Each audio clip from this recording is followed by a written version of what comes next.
Yeah, here we go. 4 years and out. That's the way high school is supposed to work. 4 years and out. Yet, here they are. Sandy Harms, second soprano, class of '69, back at Mounds View High School. Kathy Hauk, second alto, class of '67, back too. And Dave Kudaby, baritone, class of 1956.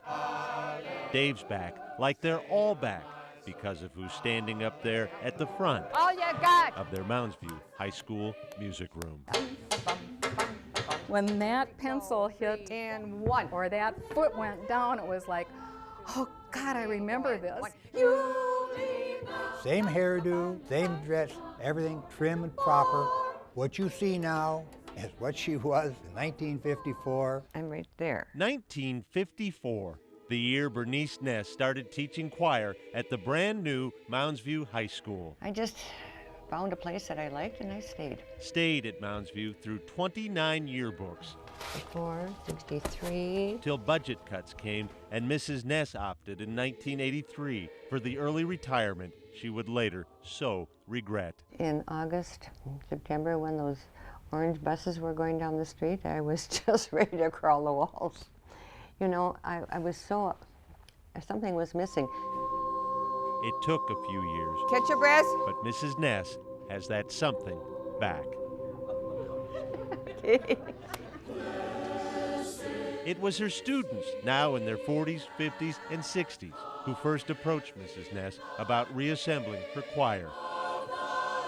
But why? Let it go. Why would they come back to high school 2 Saturdays a month from as far away as Winona and Little Falls? Exit this. Certainly not because they thought she'd go easy on them. You don't sound like you mean what you're saying. Do you? Here we are, you know, we're old people, some of us, and she just blasts you if you get out of line. Some of you are doing well on that but I can see who isn't. I'm not that strict. I mean, you saw me in action. Did you think I was strict? Oh, you're pretty strict. No. Well, I accomplish quite a bit with these kids.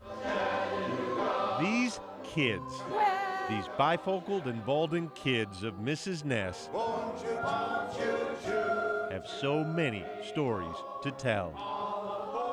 She is a perfectionist. Marvin Brose, tenor, class of '76, came to high school friendless and terribly shy. I lost my mom when I was 8, and then I lost my dad when I was 16, so that was sort of hard.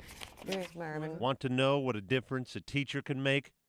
Ask Marvin. I always felt safe in choir. I realized what he could do, and I put him in ensembles. I don't think I felt as shy when I was in choir. In his senior year, he was the president of the choir and president of the band. She plays da da, and then you come up on the higher note. Marvin is now Mrs. Ness's assistant director. Well, he's precious.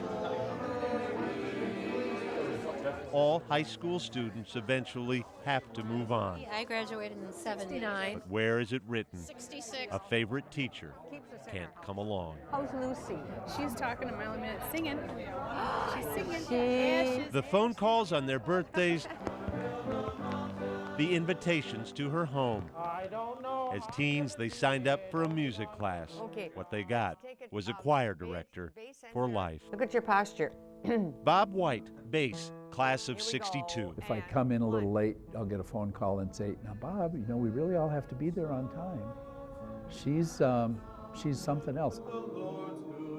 It's not that Mrs. Ness didn't want children of her own.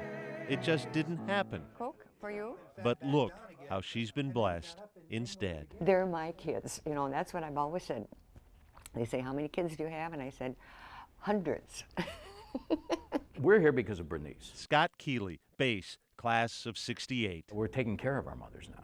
We're taking care of people Bernice's age. Jean, do you have the other pin? So we're looking out for her in ways that obviously we didn't do when we were in high school. Mrs. Bernice Ness, and the Mounds View High School Alumni Choir.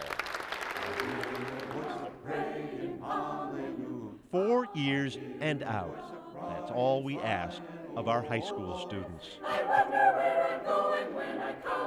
And here we are, 60, 68 years old, and still playing school with her. A relationship like this doesn't often come along in the land of 10,000 stories. So can you blame a kid for wanting it to last? Nice work. That was good.